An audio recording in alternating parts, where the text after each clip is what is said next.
بسم اللہ الرحمن الرحیم الحمد للہ رب العالمین والصلاة والسلام علی سید المرسلین نبینا محمد وعلى آلہ وصحبہ ومن تبعہم اجمعین اللہم اغفر لشیوخنا ولمشائخہم ولوالدینا ولوالدیہم وللمسلمین والمسلمات یا رب العالمین اللہم اصلح ولاة امرنا وثبت اقدامنا وتوفنا مسلمین اللہم انفعنا بما علمتنا وعلمنا ما ينفعنا وارزقنا علما ينفعنا به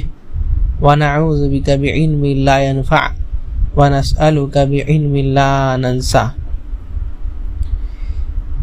یہ کتاب امام نووی رحمہ اللہ کی کتاب ہے جس میں امام نووی رحمہ اللہ انہوں نے حدیثوں کو نقل کیے ہیں جو دین کے اساس اور اصول ہیں، دین کے اصولوں میں سے ہیں۔ ہم لوگ 25 نمبر حدیث میں تھے۔ اس حدیث میں امام نووی رحمہ اللہ صدقہ کے بارے میں ذکر کرتے ہیں، یعنی صدقے کی حدیث لاتے ہیں۔ حدیث کے راوی ابو ذر غفاری رضی اللہ عنہ ہیں، کہتے ہیں کہ اللہ کے رسول صلی اللہ علیہ وسلم کے پاس کچھ صحابی لوگ آئے، ان ناسا من اصحاب رسول اللہ صلی اللہ علیہ وسلم قالوا للنبی صلی اللہ علیہ وسلم، صحابہ میں سے کچھ صحابہ یعنی جو قریب قسم کے تھے، جو انصاری صحابہ تھے، جو مہاجر صحابہ تھے، انصاری نہیں، جو مہاجر صحابہ تھے، غریب لوگ تھے، ان کے پاس زیادہ مال دولت نہیں تھی۔ ہجرت جب کر کے آئے تو مال و دولت گھر بار سب کچھ چھوڑ کر کے آ گئے۔ اب نبی صلی اللہ علیہ وسلم کے پاس آئے ہیں، کتنی یعنی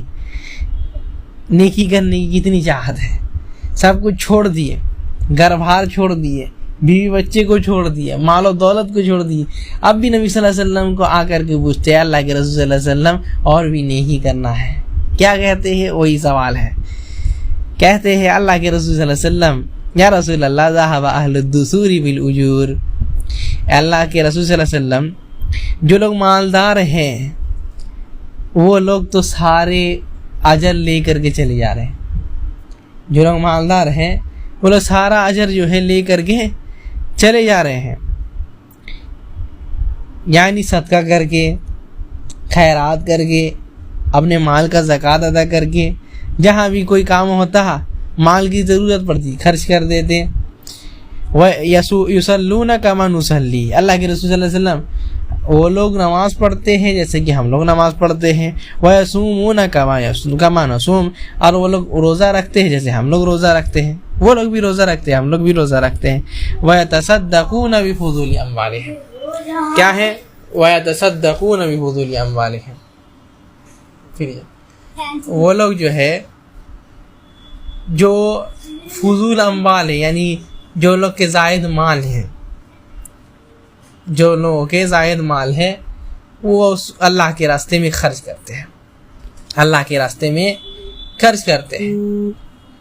تو اللہ کے رسول صلی اللہ علیہ وسلم ہم لوگ یہ نہیں کر سکتے، سب کچھ اللہ کے راستے میں دے دیے، خرچ کر دیے،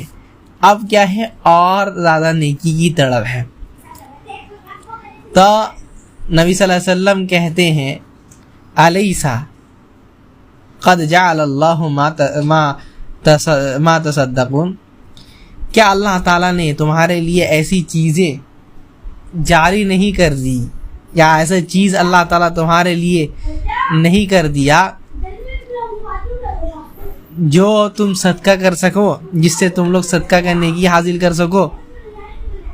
کہتے ہیں ان بکل تسبیحۃ صدقہ وکل تکبیرۃ صدقہ وکل تحمیدۃ صدقہ وکل تہلیلۃ صدقہ۔ سن لو، ہر تسبیح سبحان اللہ کہنا یہ صدقہ ہے، تکبیر یعنی اللہ اکبر کہنا صدقہ ہے، الحمدللہ کہنا صدقہ ہے، لا الہ الا اللہ کہنا صدقہ ہے، یعنی اللہ کا ذکر سب کے سب صدقہ ہے، یہ اللہ تعالیٰ نے تمہارے لیے جاری کر دیا ہے۔ وَأَمْرٌ بِالْمَعْرُوفِ صدقہ، وَأَمْرٌ بِالْمَعْرُوفِ صدقہ، اور کیا ہے؟ امر بالمعروف کرنا، نیکی کا حکم دینا، یہ بھی صدقہ ہے۔ اللہ تعالیٰ قرآن میں فرماتے بھی ہیں قول معروف ومغفرۃ خیر من صدقہ یتبعها هذا، اس صدقے سے زیادہ افضل مالی صدقہ، یعنی اس مالی صدقے سے زیادہ افضل وہ نیکی ہے، یعنی وہ امر بالمعروف ہے، وہ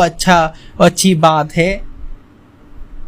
جس سے آدمی مال تو خرچ کرتا ہے لیکن مال خرچنے کے بعد جو ہے مال کو جناتا ہے،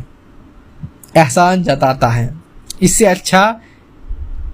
اچھا قول ہے کسی کو معاف کر دینا، یہ ہے۔ تو کہتے ہیں کہ امر بالمعروف کرنا صدقہ ہے، اچھائی کا کام کے حکم دینا، کوئی نیکی ہے آپ نیکی سکھا دیے، یہ صدقہ ہے۔ وَنَهْيٌ عَنْ مُنْكَرٍ صدقہ، کیا ہے؟ نہیں عن منکر، منکر سے روکنا، منکر سے روکنا صدقہ ہے، یعنی کوئی خراب کام کر رہا ہے، کوئی بدعت کا کام کر رہا ہے، کوئی بدعت کا کام کر رہا ہے، کوئی خراب کام گناہ کا کام کر رہا ہے، شرک کر رہا ہے، کچھ بھی کر رہا ہے تو اس کو روک دیے، یہ بھی صدقہ ہے۔ وفی بدع احدکم صدقہ، آپ کہتے ہیں عجیب بات، یہ تم لوگ میں سے کوئی اپنی عورت سے اپنی بیوی سے ملتا ہے، یہ بھی صدقہ ہے، یہ بھی صدقہ ہے۔ تو تعجب میں صحابہ لوگ، یا رسول اللہ ایاتی احدنا شہوتہ ویکون لہ فیہا اجر، اے اللہ کے رسول صلی اللہ علیہ وسلم، عجیب بات، ایک آدمی اپنی شہوت مٹاتا ہے، اپنی بیوی کے پاس آتا ہے، وَيَكُونُ لَهُ فِيهَا أَجْرٌ، اور اس میں اس کے لیے اجر ملتا ہے، اس میں اس کو اجر ملتا ہے۔ نبی صلی اللہ علیہ وسلم جو ہے کہہ سکتے تھے کہ ہاں اجر ملتا ہے، لیکن کیا ہے؟ استحاض سکھاتے ہیں یہاں، قیاس جو ہے، قیاس قریب جو ہے، صحیح قیاس، صحیح استحاض سکھاتے، کیا ہے؟ کہتا ہے أَرَأَيْتَ لَوْ وَضَعَهَا فِي حَرَامٍ کان علیہ وزر، اچھا یہ بات بتاؤ، اگر وہی چیز اگر غلط جگہ میں حرام اس میں کرے تو اس کو گناہ ہوگا، یعنی جو نامحرم ہے عورت، اس کے اختیار میں نہیں ہے، اس کی زوجیت میں نہیں ہے، حرام رشتہ اپناتا ہے حرام لڑکی سے، جو اس کے اوپر حرام ہے، کسی دوسرے لڑکی سے ملنے کے لیے جاتا ہے، تو کیا اس کو گناہ ہوگا؟ کہتے ہیں ہاں ہوگا، کہتے ہیں فَكَذَلِكَ إِذَا وَضَعَ فِي الْحَلَالِ كَانَ لَهُ أَجْرٌ، ویسے ہی حرام سے بچ کر کے، حرام ریلیشن سے بچ کر کے، حرام چیز سے بچ کر کے، حرام رشتے سے بچ کر کے حلال رشتے کی طرف گیا تو ویسے ہی اللہ تعالیٰ اس کو اجر لکھ کر کے دی۔ اس حدیث سے بہت پیاری بات معلوم چلتی ہے، جب ایک بندہ کسی گناہ کو چھوڑ کر کسی نیکی کی طرف جاتا ہے تو اس میں بھی اس کے لیے اجر ہے، یہاں تک کہ بیوی کے پاس بھی گیا ملنے کے لیے تو اس میں بھی اجر ہے، بیوی کو کھلاتا ہے کما کر کے، اس میں بھی اجر ہے، بیوی کو خوش کرتا ہے، اس میں بھی اجر ہے، سبحان اللہ۔ تو اس میں نبی صلی اللہ علیہ وسلم جو ہے صدقات کے بارے میں بتلایا کہ صدقات کے کتنے باب ہیں، اللہ تعالیٰ نے جو ہے صدقے کے باب کو کھول کر کے رکھے، بہت سارے اللہ تعالیٰ نے اسباب بیان کر دیے۔